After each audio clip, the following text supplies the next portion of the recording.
সাহাবায়ে কেরাম ঈমান আনবার কারণে হযরত বেলাল ইবনে রাবাহ রাদিয়াল্লাহু তাআলা আনহু হাবশী গোলাম ছিলেন।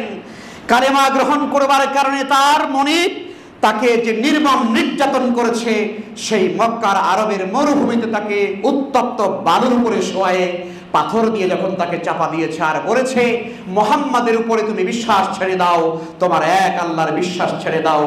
হাবশী গোলাম বেলাল রাদিয়াল্লাহু তাআলা আনহু জীবনের বিনিময়ে তিনি আল্লাহর উপর থেকে ঈমান এক মুহূর্তের জন্য ছেড়ে দেন নাই। সুবহানাল্লাহ।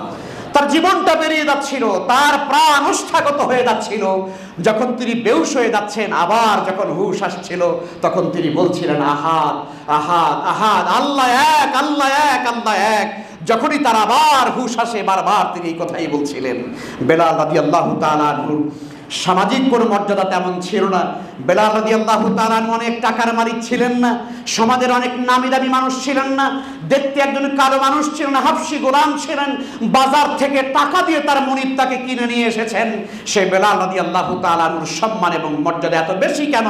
এটার কারণ হলো এই, তিনি যে কালেমা লা ইলাহা ইল্লাল্লাহ গ্রহণ করেছেন, জীবন দিয়েছেন, সবকিছু বিসর্জন করেছেন, কিন্তু ঈমান থেকে এক চুল পরিমাণ তিনি সরে দাঁড়ান নাই। সুবহানাল্লাহ। সুতরাং আল্লাহ তাআলা বলেন যে ঈমানদাররা বলবে আমার রব আল্লাহ, অতঃপর তারা এটার উপরে দাঁড়িয়ে থাকবে। জীবন চলে যাবে, আমি ঈমান ছাড়বো না। আমার বাড়িঘর চলে যাবে, ঈমান ছাড়বো না।